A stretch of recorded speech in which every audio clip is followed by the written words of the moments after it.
नमस्कार दोस्तों, मैं राकेश पांडे एक बार फिर दृष्टिकोण क्लासेस प्लेटफॉर्म पर आपका स्वागत करता हूं।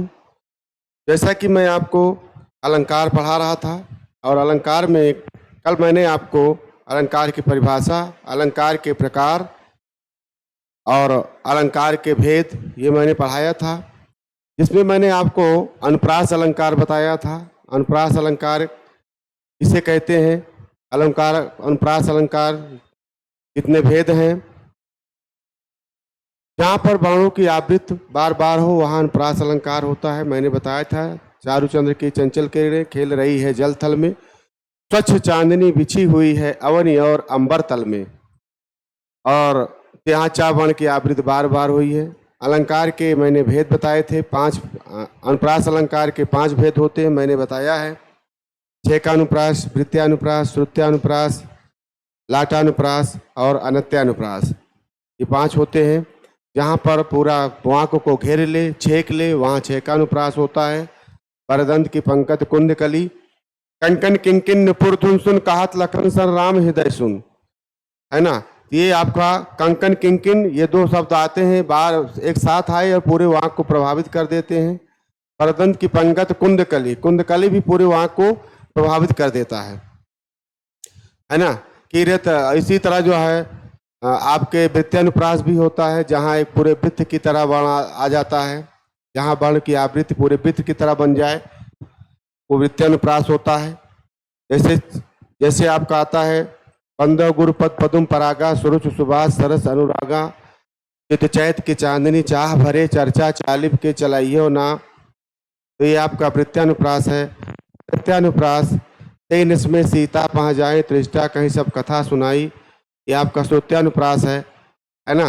श्रुत्यानुप्रास में एक वर्ग का पूरा बाण आ जाता है, जैसे तेनिस में सीता जहाँ पहाँ जाई, ता धा दाधा ना, ये ता बाण में आएंगे सा। उसी तरह जो है लाटानुप्रास, लाट का अर्थ होता है समूह। जिस वाक्य में एक शब्द एक समान प्रकार से आए परंतु उसका अन्वय करने पर उसका अर्थ बदल जाए, वो लाटानुप्रास होता है। लाटानुप्रास में पूत कपूत काथन संचय, पूत सपूत काथन संचय मैंने आपको बताया था, है ना। वह घर ही बनी सदा जहाँ नहीं बंद वियोग, वह घर ही बनी सदा जहाँ है बिंद वियोग। पूत कपूत काथन संचय, पुत्र अगर लायक है तो धन इकट्ठा करने की जरूरत नहीं है, और पुत्र अगर नालायक है तब भी धन इकट्ठा करने की जरूरत नहीं है, वो उड़ा देगा।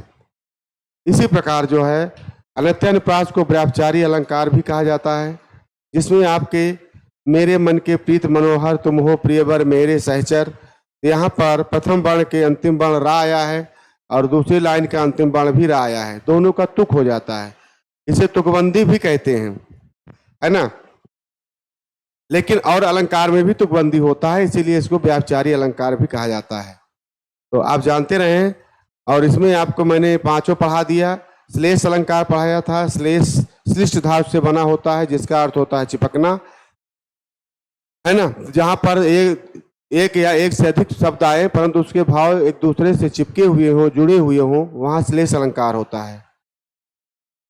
रेमन पानी राखिए बिन पानी सब सून, पानी गए न उबरे मोती मानुष चून। रहीमदास, वहां पानी पानी पानी 3 बार आया है।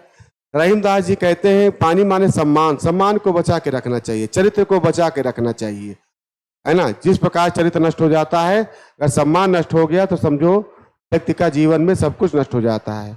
उसी प्रकार इन्होंने उदाहरण दिया मोती के पक्ष में, जिससे मोती की चमक चली जाती है तो मोती का कोई महत्व तो नहीं रहता। इसी तरह चूने के पक्ष में, एक पानी का अर्थ होता है चूने के पक्ष में, जिस प्रकार चूने में अगर पानी ना हो तो चूने का कोई महत्व तो नहीं रहता, चूना खराब ही हो जाता है।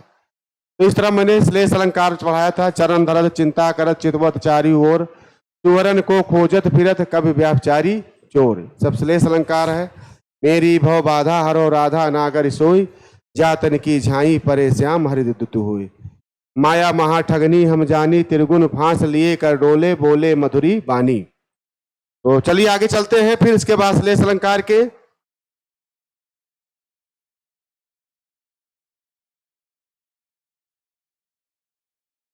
जल्दी फटाफट आप लोग जुड़ जाइए, फटाफट जुड़िए और लाइक करिए। शुरुआत करते हैं।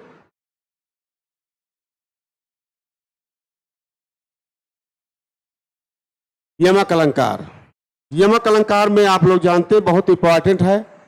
यमक, यमक का अर्थ होता है युग्म या जोड़ा, युग्म या जोड़ा।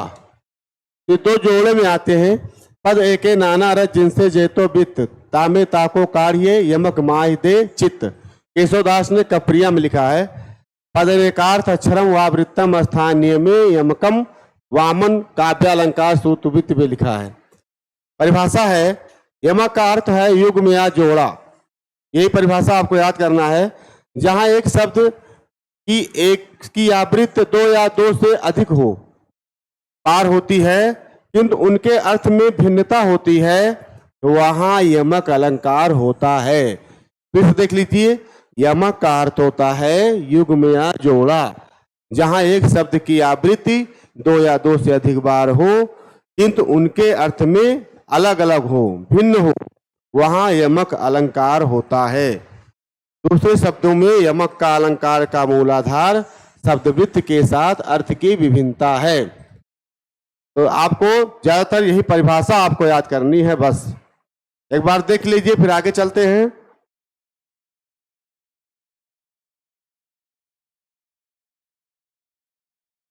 उदाहरण है, ऊंचे घोर मंदिर के अंदर रहनवारी है, ऊंचे घोर मंदिर के अंदर रहनवारी है, कंदमूल भोग करे, कंदमूल भोग करे, तीन बेर खाती ते तीन बेर खाती है। भूखन शिथिल अंग, भूखन शिथिल अंग, बिजन डुलाती व बिजन डुलाती हैं, भूषण बनत शिवराज वीर तेरे त्रास, नगन जड़ाती ते वह नगन जड़ाती हैं। ऊंचे घोर मंदिर के अंदर रहनवारी है, तो ये आपका शिवराज भूषण का है। यानी ऊंचे घोर मंदिर, मंदिर माने क्या होता है? सुरक्षित महल, सुरक्षित महल। एक जो है मंदिर माने होता है गुफा। यहां दोनों का मंदिर आया है और दोनों का अर्थ होता है गुफा।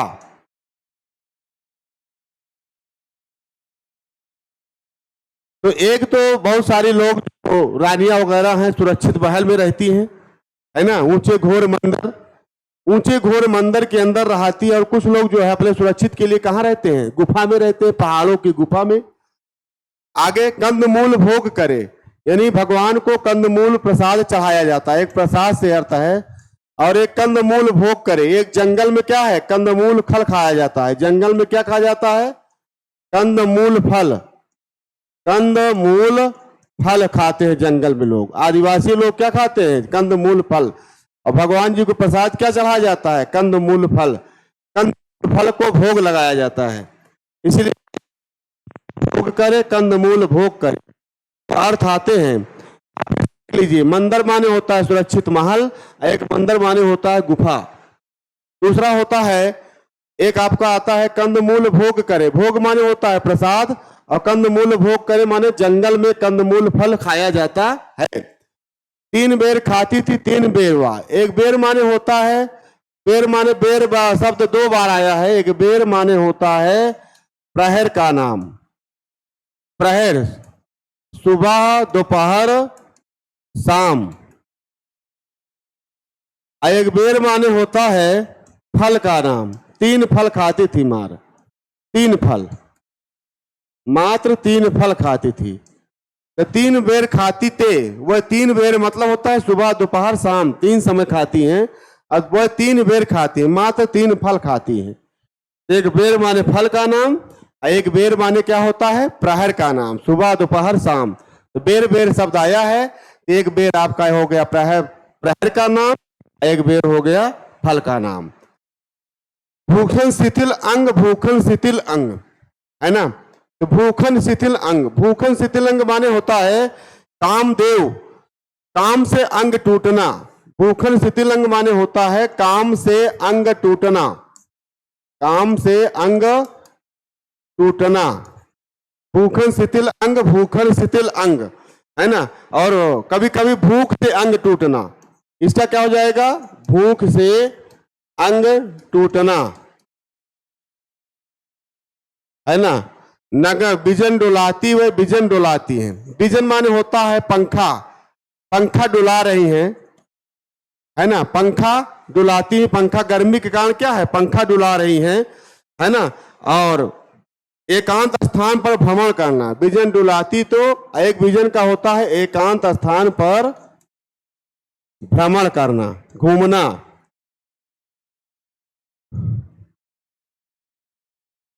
एकांत स्थान पर घूमती हैं और वो गर्मी के कारण क्या करती है, पंखा डुलाती हैं। विजन डुलाती वे विजन डुलाती हैं। भूषण भनत शिवराज वीर तेरे त्रास, नगन जड़ाती तो वह नगन जड़ाती हैं, है ना। भूषण जी कहते हैं कि शिवराज आपके राज्य में जो है वो क्या करती है, नगन माने होता है रत्न, रत्न जड़वाती हैं, अपने गहनों में रत्न धारण करती हैं और वह नगन जड़ाती हैं। एक नगन माने होता है कपड़े के अभाव में ठंड लगना, एक नगन माने क्या होता है, निर्वस्त्र भी होता है, निर्वस्त्र या कपड़े के अभाव में ठंड लगना, कपड़े के अभाव में ठंड लगना। ठीक है। भूषण भनत शिवराज वीर तेरे त्रास, नगन जलाती ते वह नगन जलाती है। तो आप लोग जानते रहिए। इसको लिखने वाले रचनाकार कौन है, भूषण। भूषण कवि हैं, भूषण क्या है, कवि हैं। और शिवराज भूषण से लिया गया है, शिवराज भूषण इनकी रचना है ना। इसी से इनके पूरा जो है कविताएं लिखा गया है और ये बहुत इंपॉर्टेंट है। ऊंचे घोर मंदिर के अंदर रहनवारी है, ऊंचे घोर मंदिर के अंदर रहती है, कंदमूल भोग करे, कंदमूल भोग करे, 3 बेर खाती ते वे 3 बेर खाती हैं। भूखन शिथिल अंग, भूखन शिथिल अंग, बिजन डोलाती वे बिजन डोलाती हैं। भूषण बनत शिवराज वीर तेरे त्रास, नगन जड़ाती वे नगन जड़ाती हैं। चलिए आगे चलते हैं। तो परवारो उर्वशी सुन राधिके सुजान, तू मोहन के उर्वशी है उर्वशी समान। यहाँ पर उर्वशी माने क्या, तो परवारो उर्वशी सुन राधिके सुजान। उर्वशी माने होता है, उर्वरी माने होता है हृदय में विराजमान होना, है ना, उर्वशी के समान हो। उर्वशी तू मोहन की उर्वशी, यहाँ पर हृदय में विराजमान होना। तो परवारो उर्वरी, है ना, सुन राधिके सुजान, हे राधा सुनो तुम मेरे हृदय में विराजमान हो। तुम मोहन की उर्वशी, तुम मोहन के हृदय में बसी हुई हो, है ना, है उर्वशी समान, तुम उर्वशी अप्सरा के समान हो। तुम मेरे लिए क्या हो, उर्वशी अप्सरा। एक उर्वशी का क्या नाम, क्या संबंधित है, अप्सरा। तुम उर्वशी अप्सरा के समान हो, मेरे हृदय में विराजमान हो। तुम मेरे हृदय में, तुम मोहन तो परवारो उर्वरी, हे राधा मैं तुम पर वारू जाऊं, न्यौछावर होते जाऊं, तुम मेरे हृदय में विराजमान हो। तुम मोहन के उर्वशी, तुम मेरे हृदय में बसी हुई हो और तुम अप्सरा उर्वशी अप्सरा के समान हो मेरे लिए। आगे आइए। कनक कनक ते सौगुनी मादकता अधिकार, या खाए बौराए नर या पाए बौराए। एक कनक का अर्थ होता है सोना, एक कनक का अर्थ होता है धतूरा। दोनों का अर्थ अलग अलग है ना। ये बिहारी की लिखी हुई रचना है। कनक कनक ते सौगुनी मादकता अधिकार, यदि धतूरा आदमी खा लेता है तो उसको नशावान हो जाता है, लेकिन अगर सोना पा जाए तो धतूरे से 100 गुना ज्यादा नशा हो जाता है। वह खाए बौराए या नर पाए वह पाए बौराए। अगर उसको सोने की ईंट मिल जाए तो उसकी चाल ढाल बोल चाल अहम घमंड सब आ जाता है ना। धतूरा खा के आदमी सिर्फ नशावान हो जाता है, लेकिन अगर उसको जो है सोना मिल जाए तो धतूरे से ढेर बहुत ज्यादा 100 गुना नशा छा जाता है। तो दोनों का अर्थ अलग अलग है। एक कनक का अर्थ है सोना, एक कनक का अर्थ होता है धतूरा, है ना। जेते तुम तारे तेते नभ में ना तारे हैं, जेते तुम तारे तेते नभ में ना तारे हैं, ऊधो जोग जोग हम नाही, है ना। तो यहां पर कह रहे हैं कि जिस तरह तुम मुझको तारे हैं प्रभु, जिस तरह तुमने मुझको तारा, है ना, और स्पष्ट दिखाई देते हो कि मेरा उद्धार किया, उसी प्रकार जैसे नभ में तारे हैं। एक होता है जो आकाश में तारे टिमटिमाते हैं, उसी प्रकार प्रभु आपने मुझको तारा है। तारे तारे अलग है। एक तारे माने होता है मोक्ष प्राप्त करना, एक तारे का अर्थ होता है आकाश में तारा टिमटिमाना। ऊधो जोग जोग हम नाही, यहां गोपियां कहती हैं कि एक जोग माने होता है योग, और एक जोग माने होता है जोगी। एक जोग माने क्या होता है? जोगी। यहां गोपियां कहती है उद्धव, हम जो है आपके योग नहीं है ना, क्योंकि जोगी जो है वो हम नहीं कर सकते, योग हम नहीं कर सकते, दिगंबर नहीं अपना सकते, क्योंकि दिगंबर तो नग्न रहते हैं, भभूत लगाते हैं, हम ये सब नहीं कर सकते। ये गोपियां कह रही है उद्धव से, उद्धव जोग जोग हम नाही, हे उद्धव हम आपके योग्य नहीं है, योग को धारण करना, जोग को धारण करना, इस योग्य हम नहीं है। सब कुल कुल सा बोल रहा, फिसले का अंचल खोल रहा। यहां पर माधव मां से रजनी सजनी अरे माधव आए नहीं, खग कुल कुल सा बोल रहा। यहां पर पंछी जो है, यहां पर कलकुल माने क्या होता है? कलरव। एक कुल माने क्या होता है? कलरव करना। यहां पंछी क्या कर रहे हैं? कलरव कर रहे हैं। और एक है किसलय का अंचल डोल रहा, किसलय का अंचल डोल रहा। ये जयशंकर प्रसाद की लिखी हुई रचना है ना। खग कुल कुल सा बोल रहा, एक बेटी अपने पुत्री को जगा रही है, कहती उठो बेटी, देखो खग माने पंछी, पंछी कलरव कर रहे हैं और पत्तियां जो है देखिए हिल रहे हैं। किसले का अंचल डोल रहा, किसले माने होता है पत्तियां। देखिए चारों तरफ जो है हवा बह रही है, पत्तियां हिल रही हैं, मौसम बड़ा सुहावना है, जाग जाओ। ठीक है, यहाँ कुल खग कुल कुल सा बोल रहा है, एक है ना। देखिए यहाँ कुल, एक माने कुल माने होता है पंछी, एक कुल माने होता है कलरव करना। एक कुल माने क्या होता है? कलरव करना। एक कुल माने होता है सुबह के समय लोग टहलते हैं, सुबह के समय क्या करते हैं? लोग टहलते हैं। तो तीन कुल है, तीनों कुल का भाव अलग अलग है, इसलिए यहां पर क्या हो जाएगा? यमक अलंकार होगा। खग कुल कुल सा बोल रहा, सिर्फ इतना, किसलय का अंचल डोल रहा, ये पूरा वाक्य है। माधव मास की सजनी सजनी अरे माधव आए नहीं, काली घटा का घमंड घटा, है ना, नवमंडल तारक वृंद कले। काली घटा का घमंड घटा, माधव मास की ये सज रजनी। यहां मां कहते हैं कि जो है प्रभु, ये महीने की जो रात है ना, मुझे बीतनी नहीं आ रही है। रजनी और सजनी, सजनी माने होता है नायिका, है ना। सजनी माधव मास की ये रजनी, सजनी अरे माधव आए नहीं, है ना। तो एक सखी से अपने बताती है, नायिका या सखी, एक सखी से बताती है कि ये काली रातें बीत रही हैं, लेकिन श्री कृष्ण अभी आए नहीं, मथुरा से लौट करके नहीं आए। काली घटा का घमंड घटा, नवमंडल तारक वृंद के लिए, है ना। काली घटा का घमंड घटा, नवमंडल तारक वृंद खिले। तो यहां पर देखिए काली घटा, घटा एक आया है ना, एक घटा माने होता है बादल, एक घटा माने क्या होता है? बादल। एक घटा माने होता है अभिमान, घमंड। इस प्रकार जो है बादल घटते हैं, बादल में घटाएं छाती हैं तो पानी बरसता है, उसी प्रकार अगर अभिमान कम हो जाए तो आदमी नम्र हो जाता है।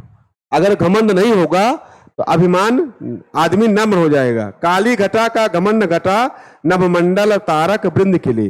और तारे की तरह वो टिमटिमाने लगते हैं, बादल घटाएं हट जाए तो तारे दिखाई पड़ने लगते हैं। उसी प्रकार अगर अभिमान घट जाए, घमंड घट जाए तो सबके प्रिय हो जाते हैं, सब लोग उनको प्यार करते हैं। सूर सूर तुलसी शशि, सूरदास सूरज के समान है, तुलसी चंद्रमा के समान है। सूरदास, यहां सूर सूर तुलसी शशि, सूर माने होता है सूरज, शशि माने चंद्रमा। सूरदास सूरज के समान है और तुलसी चंद्रमा के समान है। तो यहां पर ये सारे यमक अलंकार हैं। देख लीजिए, फिर आगे चलते हैं। तो परवारो उर्वशी सुन राधिके सुजान, तू मोहन के उर्वशी है उर्वशी समान। चलिए आगे चलते हैं। वक्रोक्ति अलंकार। वक्र धन युक्ति बराबर टेढ़ा कथन। जहां किसी उक्ति या श्रोता श्लेष दो या दो से अधिक के अर्थ के कारण काक द्वारा अभीष्ट अर्थ में से अन्य अर्थ लगाए जाएं, समझे वहां वक्रोक्त अलंकार होता है। वक्रोक्त अलंकार का होता है वक्र धन उक्ति, माने होता है टेढ़ा कथन। यानी हम कहें कुछ, आप समझे कुछ, है ना, टेढ़ा कथन। कभी देखिए बहुत सारे उदाहरण टेढ़े कथन हैं इसमें। वक्र धन उक्ति माने होता है टेढ़ा कथन। ये शब्द अलंकार के अंतर्गत आता है, आप जानते रहें। चलिए आगे चलते हैं।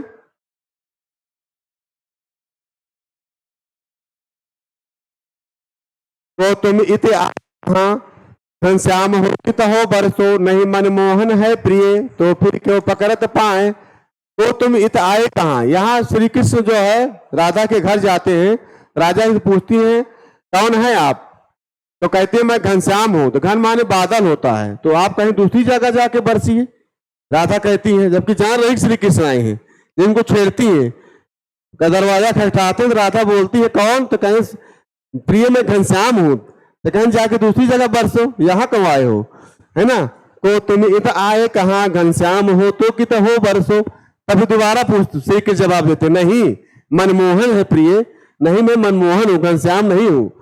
तो कहते हैं फिर मन माने मन को पकड़ने वाला, है ना। मनमोहन माने होता जो मन को पकड़ ले, बांध ले। तो राधा जी कहते हैं फिर क्यों पकड़ पाए, तो कहा हमारे पैर पकड़ता, जो दूसरे पैर पकड़ा, यह क्या करे आया है ना।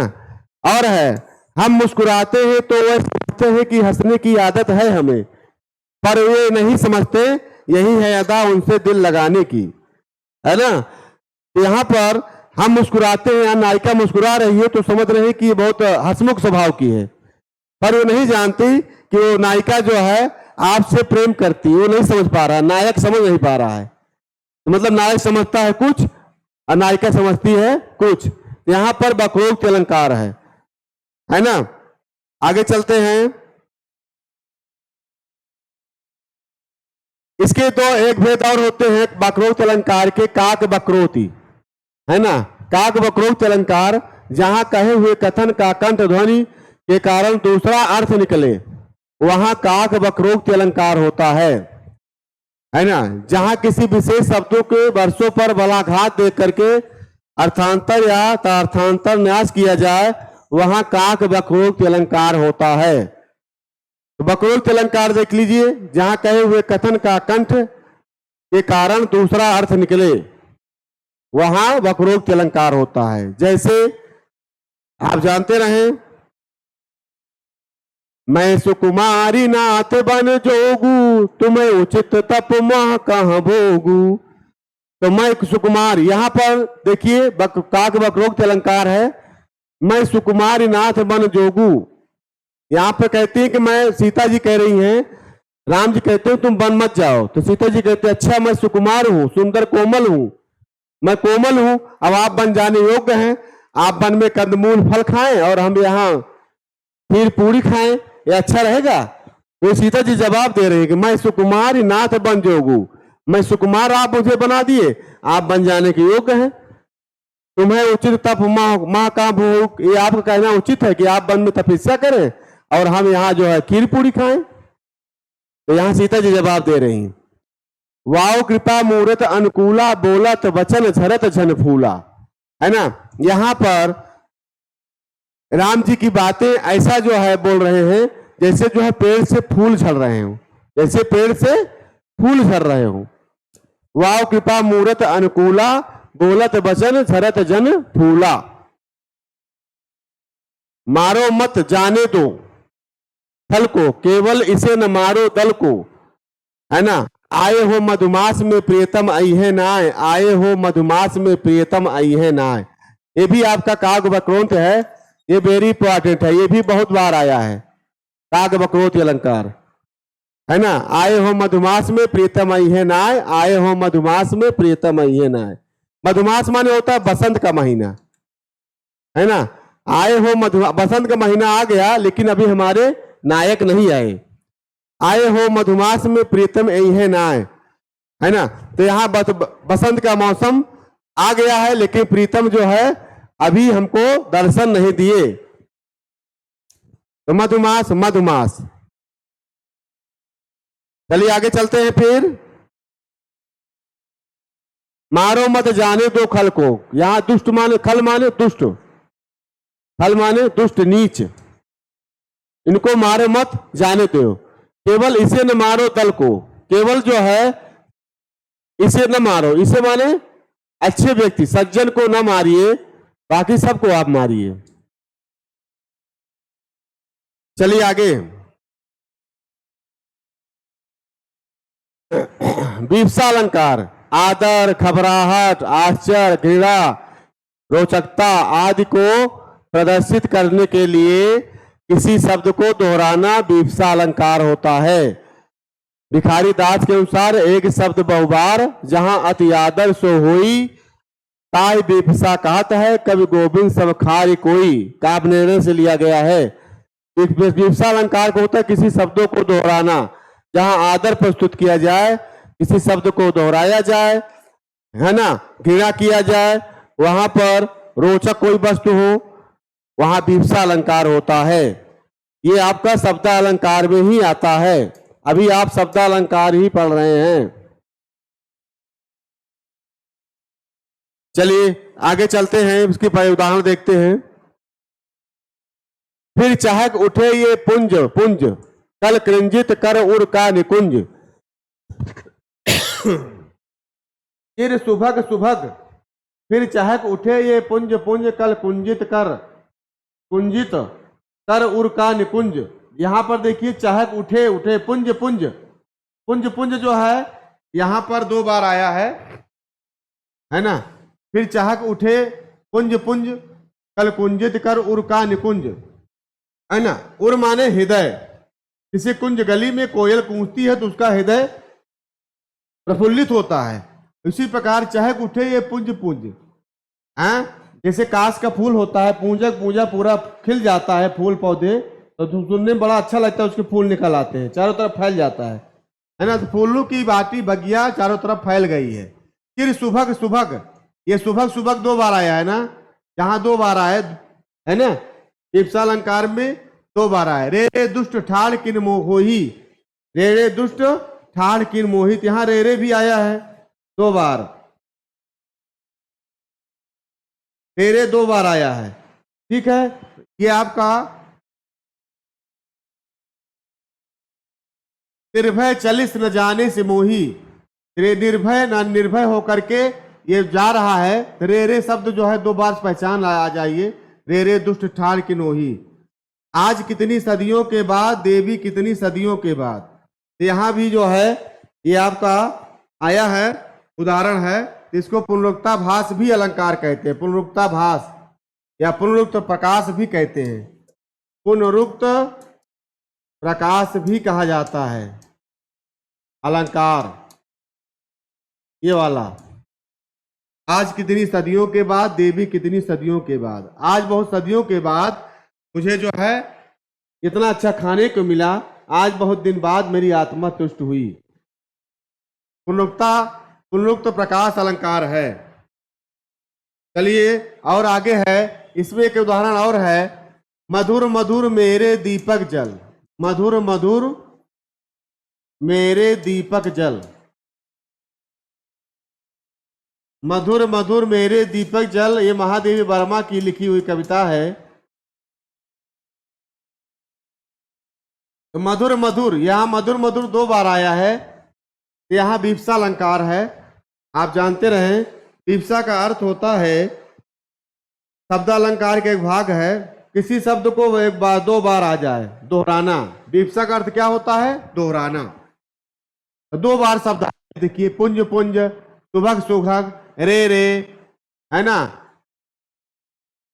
और आपका जो है ये आपका मधुर मधुर, ये दूसरा अलंकार है पुनरुक्त प्रकाश अलंकार। इसमें भी 2 बार आया है, लेकिन पूरा वाक्य 2 बार आया है। चलिए आगे चलते हैं। पुनरुक्ता भाद अलंकार, जहां वास्तविक पुनरुक्त ना होकर पुनरुक्त का आभास मात्र हो, यानी 2 बार आने का आभास मात्र हो, वहां पुनरुक्ताभास अलंकार होता है। शिव शंकर हर भव भय मेरे। अब शिव शंकर हर ये सारे एक ही हैं, ये सारे शिव का ही है, नाम एक है, लेकिन लग रहा है कि नाम अलग अलग है। ऐसे लग रहा है कि नाम अलग अलग है, लेकिन नाम सब एक ही है। अलग अलग होने का आभास होता है, लेकिन अलग नहीं होता। शिव शंकर हर भाव भय मेरे। शिव माने भोलेनाथ, शंकर माने भोलेनाथ, हर माने भोलेनाथ। अलग अलग होने का आभास होता है, लेकिन अलग नहीं होता, ये एक ही होता है। तो वहां पुनरुक्ताभास अलंकार होता है, यानी पुनरुक्त का आभास। जहां वास्तविक पुनरुक्त न हो करके पुनरुक्त का आभास मात्र हो, वही होता है पुनरुक्ताभास अलंकार। जानते रहे। अब आइए जो है उपमा अलंकार। उपमा अलंकार में देखिए, साम्यम वाचा वाचमयो धरे वाकमय उपमादवयो विश्वनाथ साहित्य वर्णन में होता है। उपमा का अर्थ होता है विरुद्ध उपमानेन देश काल क्रियाद्रभि उपमेयस्त या सम्मानम गुणलेसेन सोपमा। उपमा अलंकार का होता है, उपमा अलंकार का क्या अर्थ होता है? समानता या तुलना करना, समानता या तुलना करना। जहां दो भिन्न वस्तुओं के रूप, गुण, आकृति आदि को लेकर समता प्रदर्शित की जाए, वहां उपमा अलंकार होता है। जहां समानता तुलना किया जाए, वहां उपमा अलंकार होता है। यही आपका परिभाषा याद करना है, परिभाषा याद करना है।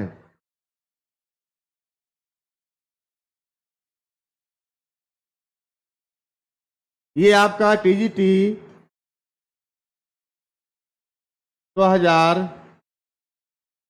2017 में आया था। साम्यम वाचमयम दैधये वाकमय उपमादयो। और ये 2016 में। चलिए आगे चलते हैं। उदाहरण, उधर गरजती सिंधु लहरियां कुटिल काल के जालों से, चली आ रही फेन उगलती फन फैलाए ब्यालों सी। है ना? तो यहां पर उधर गरजती जयशंकर प्रसाद की है, उधर गरजती सिंधु लहरियां। यहां पर समुद्र की जो लहरें इस प्रकार गरज रही है जैसे काल के समान। सासी से, ये वाचक शब्द होते हैं। वाचक शब्द से आप पहचान सकते हैं कि इसमें सा सी से, सा सी से, सम, सदृश, तरस, तरिस, ये वाचक शब्द आए।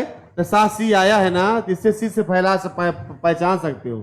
चली आ रही फेन उगलते, उसकी समुद्र की लहरें इस प्रकार चल आ रही हैं जैसे सांप विष उगलता है, उसी प्रकार जो है फन फैलाए ब्यालों से, उसी प्रकार समुद्र की लहरें एक प्रकार से किनारे की ओर चली आ रही है। फेना जो आता नहीं समुद्र का फेना, तो फेने को जो है सांप का विष का रूप दे दिया है ना? तो यहाँ उपमा अलंकार है। और बहुत सारे उदाहरण है। पीपर पात सरिस मन डोला, पीपर पात सरिस मन डोला, है ना? हरिपद कोमल कमल सी, हरिपद कोमल कमल सी। तो आपका पहला हो गया, दूसरा, तीसरा। आप इससे पीपर पास सरिस मन डोला, सरिस वाचक शब्द है, सी भी वाचक शब्द है। इसको आप पहचान सकते हो, इसको क्या कर सकते हो? पहचान सकते हो, वाचक शब्द। और सी से भी वाचक शब्द पहचान सकते हो। पीपर पात सरिस मन डोला, पीपल का पत्ता मन की तरह डोल रहा है। यहां पे तुलना किया गया है कि मन पात पत्ता किस प्रकार डोल रहा है, मन की तरह। और हरिपद कोमल कमल से, भगवान के जो चरण हैं वो कमल के समान कोमल हैं। तो यहां पर तुलना किया गया है, इसलिए उपमा अलंकार है। चलिए आगे चलते हैं। हरिमुख सम सुंदर सुखकारी, मुदित होत मन इन्हें निहारी। यानी भगवान का मुख सम आया है, वाचक शब्द है।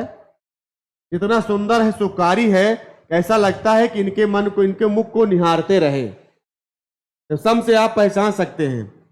नीरज सरिस नयन रघुबर के, नीरज सरिस नयन, सरिस आया है ना, वाचक शब्द से आप पहचान सकते हैं। नीरज सरिस नयन रघुबर के लगे कमल कर है हिम कर के, है ना। तो नीरज सरिस, नीरज माने कमल होता है, कमल, कमल इतना रघुबर के आंख जो है कमल के समान है ना, लगा है कमल कर हिम कर के, ऐसा लगता है उनके जो है नेत्र रूपी कमलों में बर्फ रूपी जो कण है वो जमे हुए हों, है ना। जैसे आपको इतना शीतलता प्रदान करते हैं, तो हिमकर माने चंद्रमा, जैसे चंद्रमा उनके आके आंखों में आके बस गया हो। नवल कमल सिए लोचन सुंदर लगे मनोभव के मन हर कर, नवल कमल सिए, सिए माने सीता जी, सीता जी के जो कमल के समान नेत्र इतने सुंदर हैं कि सारे जो है लगे ही मनोभाव के मन हर कर, उनकी नेत्र जो है सारे मन को हर लेते हैं, देखता रहूं। सीता जी के नेत्र इतने सुंदर हैं। इसमें आपके ये सारे उदाहरण आप पढ़ते रहिए, आते हैं कभी कभी कभी आते हैं। अब आइए जो है रूपक अलंकार। रूपक अलंकार का होता है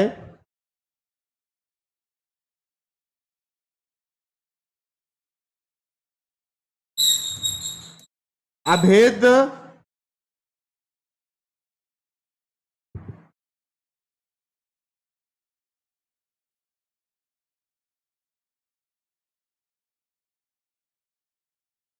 अभेद रहित आरोपित करना।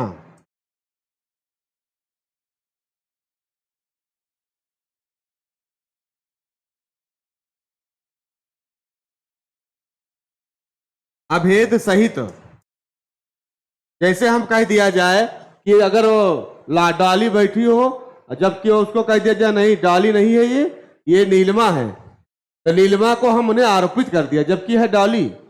इसी तरह रूपक अलंकार है, यानी किसी वस्तु को सीधे सीधे आरोपित कर दे, वो रूपक अलंकार होता है। रूपक का अर्थ होता है रूप करना या आरोपित करना, जहां उपमान का संपूर्ण रूप उपमेय में चित्रित हो और केवल सदृश ही का भाव ना हो, परंतु एक रूपता के साथ ही अभेद का भाव हो।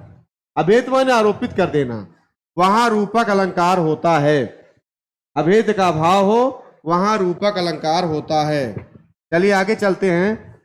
पीति विभावरी जाग रे, पीति विभावरी जाग रे, अंबर पनघट में डूबो रही तारा घट उषा नागरी। ये लहर से लिया गया है ना, लहर गीत से लिया गया है। तो यहां पर मां अपने बच्चों को जगा रही है कि यहां पर बीती विभावरी जागरी, हे पुत्री उठो सुबह हो गई है। अंबर पनघट यानी आकाश रूपी पनघट, इसका अंबर पनघट में क्या अर्थ क्या होता है? आकाश रूपी पनघट।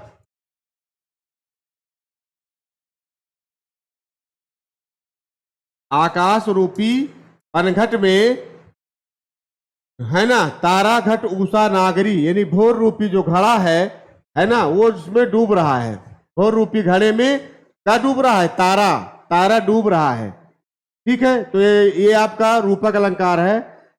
आकाश रूपी पनघट में उषा रूपी स्त्री तारा घट रूपी घड़ों में डुबो रही है। ठीक, ये जानते रहो।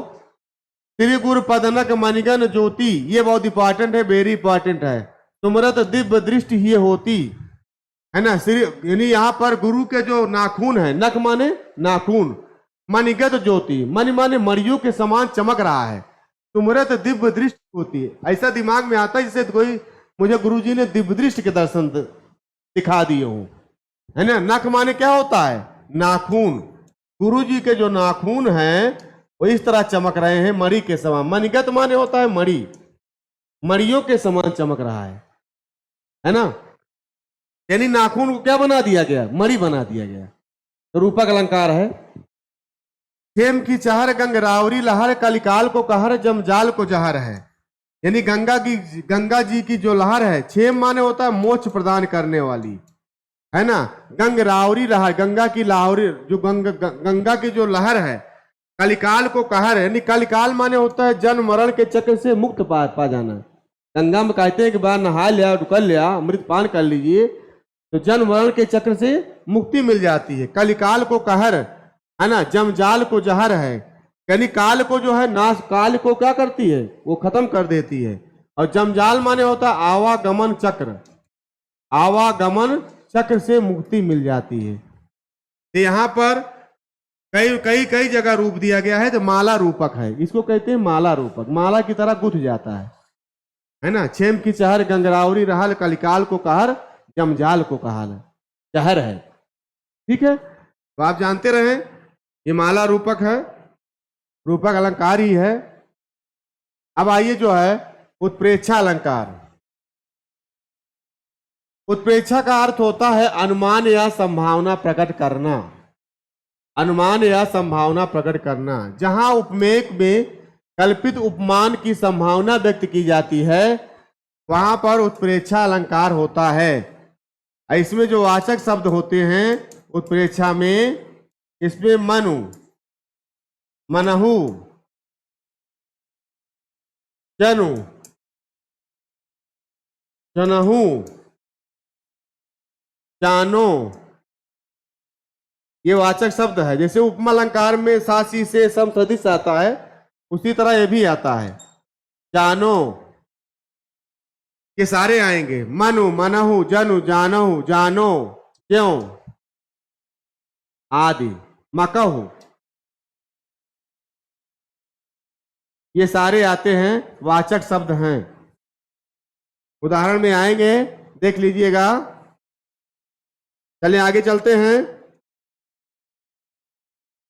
उत्प्रेक्षा अलंकार का ये आपको दिया गया है, मनु, मकु, मानव, मनहु, ज्यो, जानहु, जनु, इयु इत्यादि, ये जो है आपके वाचक शब्द हैं। ये क्या है, वाचक शब्द हैं, वाचक पद है, वाचक पद हैं। तो आप जानते रहे मकराकित गोपाल के सोहत कुंडल कान, श्रेव मनो ही धर समरु, है ना, मनो आया है ना, केहुरी लसद निशान। यहाँ पर श्री कृष्ण का जो कुंडल है, जो कान का कुंडल है पहने हुए हैं, वो इस प्रकार चमक रहा है जैसे डेहरी पे कोई झंडा लहरा रहा हो। ये बिहारी का दोहा है। मकराकृत गोपाल के सोहत कुंडल कान, हिये धर्यो मनो हिये घर समरु, डेहरी लसत निशान। डेहरी माने डेहरी, डेहरी पे जैसे झंडा फहरा रहा हो उसी तरह श्री कृष्ण के कुंडल चमक रहे हैं, काने का कुंडल। सोवत ओढ़े पीत पर श्याम सलोने गात, मनो नीलमल शैल पर आतब पर्यो प्रभात। ये भी आप जानते रहिए, ये भी बिहारी के दोहे हैं। किसकी द्वारा हैं, बिहारी, बिहारी के दोहे। सोवत ओढ़े पीत पट, पीत माने होता है पीला, पट माने वस्त्र। जब श्री कृष्ण पीला वस्त्र पहनते हैं तो बड़े सुंदर दिखाई पड़ते हैं। सलोने माने सुंदर। मनो नीलमल शैल पर, शैल माने क्या होता है, पर्वत। मानो नीलमल, ये मानो आया ना, वाचक शब्द है, वाचक शब्द। मनो नीलमल शैल पर आतव पर्यो प्रभात, प्रभात माने होता है सुबह। मानो नीलमल पर्वत पर सुबह सुबह पीली पीली धूप निकल आई हो। जब श्री कृष्ण पीला वस्त्र धारण करते हैं तो बड़े सुंदर दिखाई पड़ते हैं, लेकिन ऐसा लगता है जैसे नीलमल पर्वत पर सवेरे सवेरे पीली पीली धूप निकल आई हो, है ना। तो यहाँ पर मानव शब्द आया है, इसलिए उत्प्रेक्षा अलंकार है ना। यहाँ भी मानव शब्द आया है, उत्प्रेक्षा अलंकार है। पिए से कहो संदेशा हे भंवरा हे काग, तो धन बिरही जरमोई तो ही धुआं हम लाग। ये जायसी का पद्मावत से लिया गया है, जायसी का पद्मावत महाकाव्य से लिया गया है ना। ये आपका जायसी का पद्मावत महाकाव्य से लिया गया है, तो आप जानते रहे इसको। ये आपका नागमती वियोग का वर्णन लिया गया है। ये जहां पर कोई कारण को मान करके कहा जाता है, यहाँ नागमती कारण को मान करके हेतु किया जाता है। हेतु माने कारण होता है, हेतु उत्प्रेक्षा अलंकार है। तो कसोधन बिरही जन्म पी से कहो सदेशला है, हे कौवे को जो है ये कारण मानती हैं, है ना, कौवे से संदेशा भिजवाती है। काग माने क्या होता है, कौवा, काग माने कौवा। तो हे कौवे जा करके मेरे प्रिय से संदेशा भिजवा दो, पहुंचा दो। इसके पति जो है चले गए हैं पद्मावती को ढूंढने। नागमती ये बता रही कौवे को कह रही है कि शोधन बिरही जरमुई, जिस प्रकार आपके विरहावस्था में जो है हम काले हो गए हैं, आप काले हैं, देख करके उनको याद आ जाएगा कि इसी तरह मेरी जो विरहावस्था में नागमती है मेरी पत्नी, वो इसी तरह वो भी काली हो गई होगी जर करके, है ना। पे से कहो संदेश हे भवरा हे काग, शोधन बिरही जरमुई तो ही धुआं हम लाग। ठीक है, तो आप जानते रहें कि ये आपका हेतु प्रेक्षा अलंकार है ना। जहां कारण मान करके कारण दिया जाए वहां पर हेतु प्रेक्षा अलंकार होता है। अब आइए अश्योक्त अलंकार। अश्योक्त अलंकार अतिशय धन युक्ति, यानी बहुत बढ़ा चढ़ा के वर्णन किया जाए। परिभाषा है, अश्योक्त शब्द अतिशय धन युक्ति के संयोग से बना है। अश्योक्त गुण संधि है। कौन संधि है? गुण संधि। अतिशय धन युक्ति, इसका क्या हो जाएगा? अतिशय धन युक्ति। अतिशय माने अधिक, युक्ति माने कहा, बढ़ा चढ़ा कर कहना। अब देख लीजिए, जिसका अर्थ है किसी बात को बढ़ा चढ़ा कर कहना, जहां उपमेय को छिपा कर केवल उपमान द्वारा उसे कहा जाए, है ना, किसी बात को बहुत बढ़ा चढ़ा कर कहा जाए, वहां अतिशयोक्त अलंकार होता है। जैसे कहते हैं ना भैया, शादी विवाह में जा तो हाँ लड़के वाला दिखावा तो भैया दूसरे खेतवा दिखा दे, भैया ये अपने खेतवा या सब अपने बगिया या, है ना, ये सनी को बाग दिखाई दे, खेत दिखाई दे। ठीक है कि अपने बाग है, अपने खेत है। लड़की वाला सोचता है भाई इसके पास बहुत ज्यादा है, तो प्रभावित हो जाता है, तो बहुत बढ़ा चढ़ा के बोलते हैं। तो इसके उदाहरण है,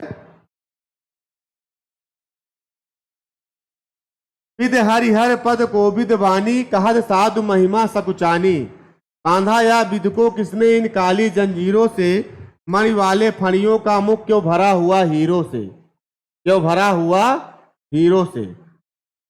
तो ये आपका वेरी इंपॉर्टेंट है, जयशंकर प्रसाद की है। विधि हरिहर कब को विद वाणी। हरि मान, विधि माने क्या होता है? ब्रह्मा, हरि माने विष्णु और हर माने शंकर, यानी ब्रह्मा विष्णु महेश कवियों की बात को व्याख्या करने में कहत साधु महिमा सकुचानी, उनकी महिमा को वर्णन करने में सकुचा रहे हैं। अब बताओ, ब्रह्मा विष्णु महेश भी सकुचा रहे महिमा के वर्णन करने में। बांधा या विद को किसने इन काली जंजीरों से, नायिका का जो है, जो बाल है जूड़ा है, लेखक कहता है कि बांधा या विद को किसने, ये चंद्रमा रूपी जो मांग में सिंदूर लगाती है, इन काली जंजीरों से, मणि वाले फणियों का मुख क्यों भरा हुआ हीरो से, है ना। मणि वाले जो आप सिंदूर लगाती चमक रहा है, इसको मणि का रूप दे दिया गया है ना, क्यों मुख भरा हुआ हीरो से। ये क्या चीज है जो हीरो से, हीरो के रूप में चमक रहा है, भरा हुआ है। ये आपका कौन है? रूप का अश्योक्त अलंकार होता है। अश्योक्त अलंकार में अश्योक्त अलंकार है, ये बढ़ा चढ़ा के वर्णन किया गया है। और आगे है, हनुमान जी के पूछ में लगन न पाई आग, सिगरी लंका जल गई गए निशाचर भाग।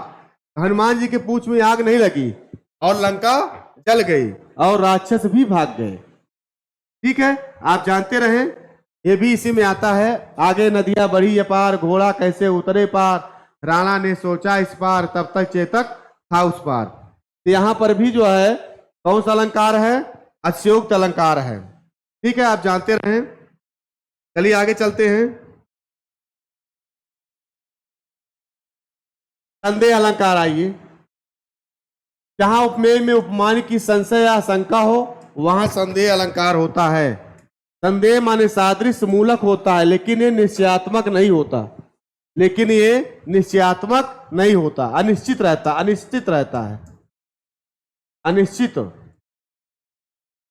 होता है।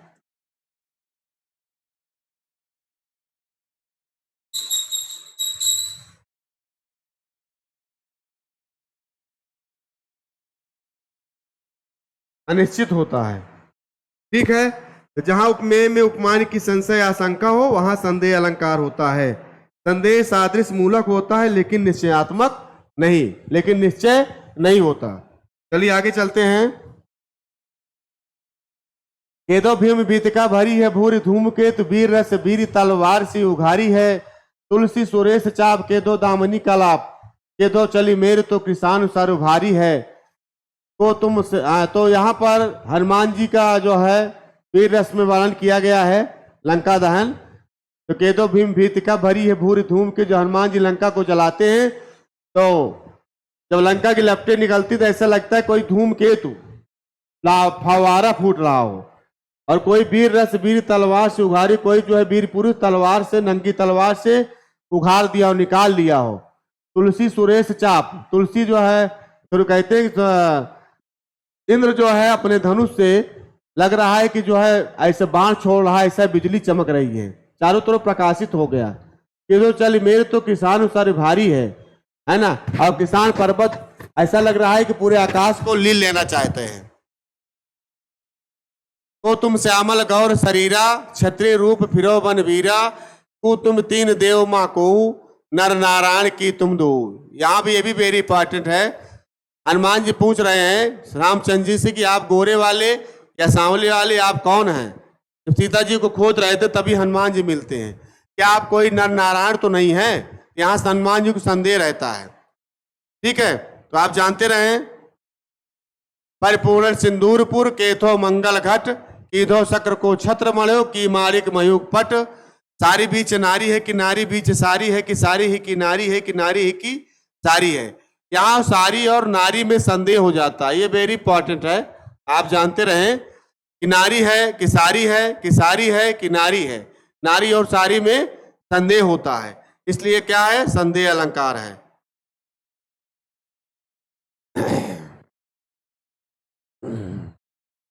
इसके बाद कज्जल के कूटदीप शिखा सोती है कि श्याम गलमंडल में दामिनी की धारा है, यामिनी के अंक में कलाधर की कौर है कि राव के कबंध में कराल हेतु धारा है, शंकर कसौटी पे कंचन की लीक है कि तेज के तिमिर के हिये में तीर मारा है, काली पाटियों के बीच में मोहिनी की मांग है कि ढाल पर खाड़ा कामदेव का दुधारा है ना। ये भी आपका जानते रहिए, आता नहीं है जल्दी। तुम हो अखिल, ये आता है, तुम हो अखिल विश्व में या अखिल विश्व की तुम में, अथवा अखिल विश्व तुम एक हो। तो अखिल माने विश्व होता ही है, तुम पूरे विश्व में समाये हो कि विश्व तुम में समाया है ना, या तुम दोनों एक हो, ये संदेह है। सारे आसमान के हैं आए मेहमान बन के दो केसो में निशा के मुक्तावली सजाई है, बिखर गयो चूर चूर है के चंद्र के दो घर घर मलिका सुहाई है। तो यहाँ पर तारे आसमान के आए हैं, या है ना केदो केसों में निशा में मुक्तावली सजाई, यानी है ना रात में जिस प्रकार मणि चमकता है उसी तरह जो है ये सजा हुआ है। ये आपका संदेह है, अलंकार है कि तारे के आसमान है कि रात में मणि है, मुक्तावली है, सजाई गई है, संदेह रहता है। चलिए आगे चलते हैं। चूर चूर है कै चंद्र के दो घर पर दीप मलिका मालिका सुहाई है ना। तो चूर चूर यानी चंद्र के दो, यानी चंद्रमा रूपी जो सुहावना लगता है, या घर में कोई दीपक जल रहा है जो प्रकाशित हो रहा है, यहाँ पर संदेह है।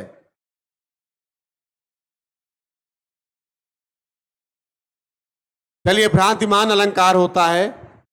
अगला आइए, अभी अर्थालंकार की शुरुआत हो गई, अर्थालंकार चल रहा है।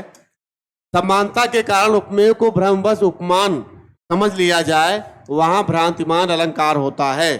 यहां भ्रम की स्थिति होती है और भ्रम निश्चित हो जाता है। पाए महावर दैन को नाइन बैठी आए, फिर जाए महावरी एड़ी मींजत जाए।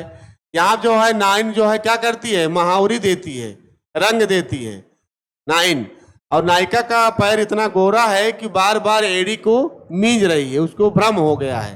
और जब भ्रम की स्थिति निश्चित हो जाता है तो कर्ता कार्य करने लगता है। चलिए आगे चलते हैं। विभावना अलंकार। विभावना शब्द का अर्थ होता है विशेष प्रकार की कल्पना, जहां बिना कारण के ही कार्य की उत्पत्ति हो वहां विभावना अलंकार हो जाता है। जैसे आप जानते रहें, कारज के बिनु कार्य जय उदय होत जय ठौर, तासो कहत विभावना केशव कवि सिरमौर। केशव दास की कवि प्रिया है ना, कवि प्रिया जानते रहें। कारज के बिनु कार्य जय उदय होत जय ठौर, तासो कहत विभावना केशव कवि सिरमौर। कारण बिन कारज जहाँ तहाँ विभावना होए, विभावना बिन हेतु कार्यत्पत चते। विश्वनाथ साहित्य दर्पण लिखे हैं। इसका जो उदाहरण है यहाँ सा है बिन पग चले सुने बिन काना, कर बिन कर्म करे विधि नाना। यानी भगवान बिना पैर के चलते हैं, बिना कान के सुनते हैं, है ना, बिना जो है हाथ पैर के कर्म करते हैं, अनेक प्रकार के कर्म को करते हैं। यहाँ पर विभावना अलंकार है।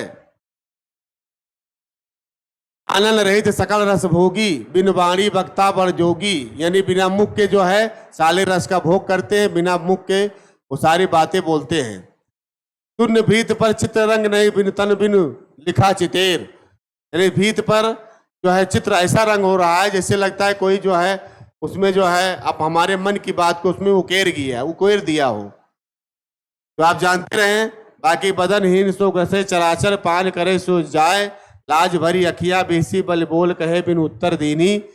मनत बिना ही मीच रिप सुन भी राज प्रताप, जाचक बिन जांचे लहे सब चित चाही। यहाँ पर बदनहीन सो ग्रसे चराचर, यानी जैसे जिस प्रकार बदनहीन है उसको चराचर में जो है ईश्वर करता है, पान करे जे जाए यानी उसको नष्ट कर देता है। उसी प्रकार जो भूखे लोग हैं वो जो है उसको ग्रहण कर लेते हैं। लाज भरी अखिया बीसी, है ना, तो अखियां जो है लाज से भरी हुई हैं, लाज भरी अखिया बीसी, आंखें हंसने लगती है शर्माने के कारण। बल बोल कहे बिन उत्तर देनी, यानी बिना बोले हुए वो उत्तर देती है नायिका। चलिए आगे चलते हैं। विषयोक्त अलंकार, जहां कारण के होने पर भी कार्य ना हो वहां विषयोक्त अलंकार होता है। फूले फले न वेद, जदब सुधा बरसे सुमन, जलद मूरख हृदय न चेत, जो गुर मिल बिरंज सम। फूले फले न वेद, फल फूल नहीं लग रहा है, पौधों में फल फूल नहीं लग रहा है। यद्यपि अमृत रूपी, सुधा माने अमृत, अमृत रूपी वर्षा हो रही है, जलद माने बादल, अमृत रूपी वर्षा हो रही है। उसी प्रकार मूर्ख हृदय न चेत, मूर्ख शिष्य के हृदय में चेतना नहीं आ रही है जबकि गुरु जी उनके सामने हैं।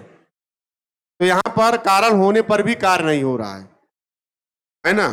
पानी बिच मीन प्यासी, मोह सुन सुन आवे हांसी, ये भी इसी के उदाहरण है कि पानी में रहने के कारण भी मछली प्यासी है। आइए व्यतिरेक अलंकार अगला, जहां उपमेय को उपमान से श्रेष्ठ बताया जाए और उसका कारण भी दिया जाए वहां व्यतिरेक अलंकार होता है। निज परताप द्रवय नवनीता, पर दुख द्रवय सुसंत पुनीता, है ना। यहां पर क्या है, व्यतिरेक अलंकार है, आप जानते रहे।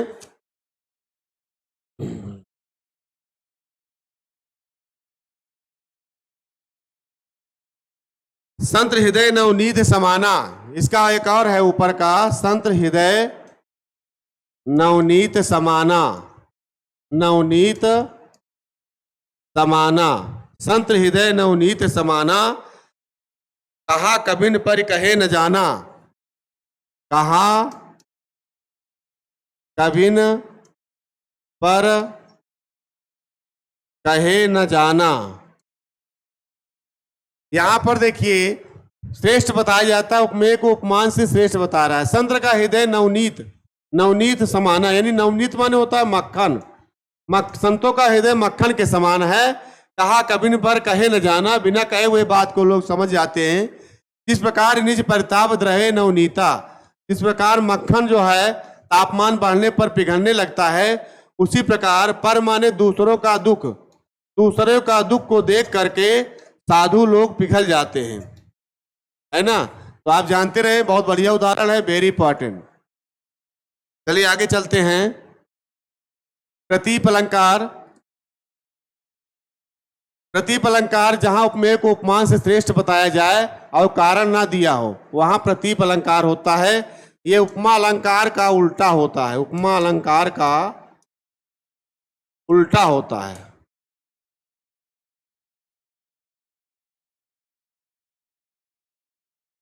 बहुर विचार की न मन माही, सिए बदन सम हिमकर नाही। यहां देखिए मैंने बहुत सारा से विचार किया कि सीता जी का जो शरीर है वो चंद्रमा के समान नहीं है। लोग चंद्रमा को उदाहरण देते हैं लेकिन यहाँ चंद्रमा को फीका कर दिया गया। तो यहाँ पर प्रतीक अलंकार है। उतर नहाए जमुन जल, जो शरीर समसाम, यानी जमुना के जल में जो है नहाने के लिए उतरे हैं, जो श्याम रंग जो है, यमुना का जो है श्याम रंग फीका पड़ जा रहा है।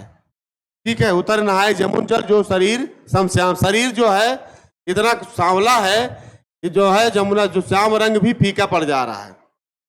तरन तनुजर नीर सोहत श्याम शरीर सम, यानी जमुना जी का जो पानी है श्याम काले रंग के शरीर पे बड़ा सुंदर लग रहा है। तन मन की सब मोपोर दर्शन, ऐसे लग रहा है कि सारा तन मन सब उसमें दर्शन मिल जा रहा है श्री कृष्ण की, है ना। पर्सन है दूरे, नहीं लग रहा है कि वो दूर है, नजदीक है। ये बहुर विचार की इन मनमाही वेरी इंपॉर्टेंट है। उतर नहाए जमुन जल, ये भी आता है।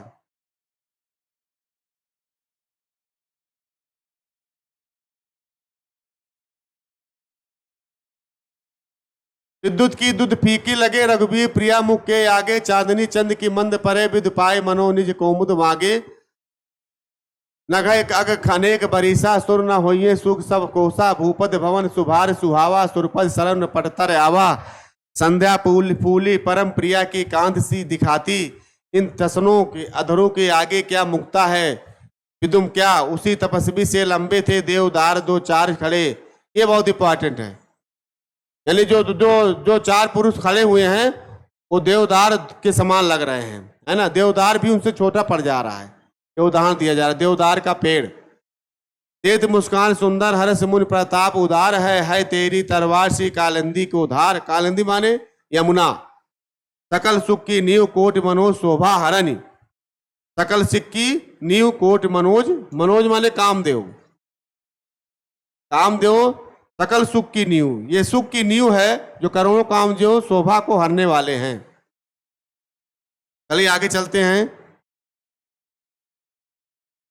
विद्युत की दुत फीके लगे, बिजली का जो प्रकाश है वो फीकी लगती है।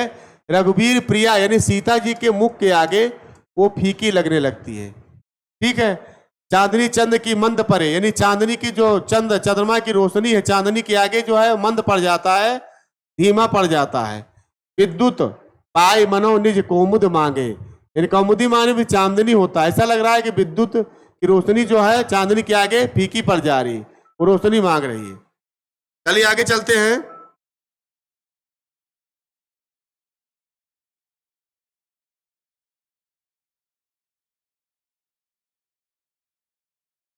मुख होए वाचाल पंग चढ़त गिरबर कहन, जास कृपा सो दयाल द्रवो सकल कलिमल दहन। यानी गूंगा व्यक्ति जो है वाचाल, गूंगा व्यक्ति वाचाल हो गया। लंगड़ा व्यक्ति भी जो है पर्वत को लांग सकता है अगर प्रभु की कृपा हो जाए तो। द्रवो सकल कलिमल, कुछ भी हो सकता है ना। द्रवो सकल कलिमल दहन, ठीक है। कत बेकाज चलाइए तो चतुराई की चाल, कहे देते या सवरे सब मुन गुण बिन गुण माल। कद बेकाज चलाए तो चतुराई की चाल, है ना। तो यहाँ पर चतुराई की चाल जो है चलता नहीं है, सब ये ऐसा कहे देते या रावरे सब गुण बिन गुण माल, यानी बिना गुण के जो है उसी प्रकार होता है जैसे जो है कोई समान हो, उस तरह। चलिए आगे चलते हैं। तो चलिए आपका जो है ये आपका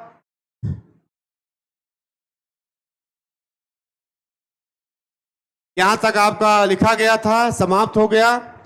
तो यहाँ इसमें बहुत सारे मैंने अलंकार पढ़ाए और इसके आगे जो है अब प्रश्नोत्तरी होगा। इसके आगे अलंकार की मैंने इतने पढ़ा दिए मेन आपके, आगे प्रश्नोत्तरी होगा। चलिए फिर आगे चलते हैं, कल फिर इसी टाइम मिलेंगे। समय समाप्त हो गया है। थैंक यू, धन्यवाद।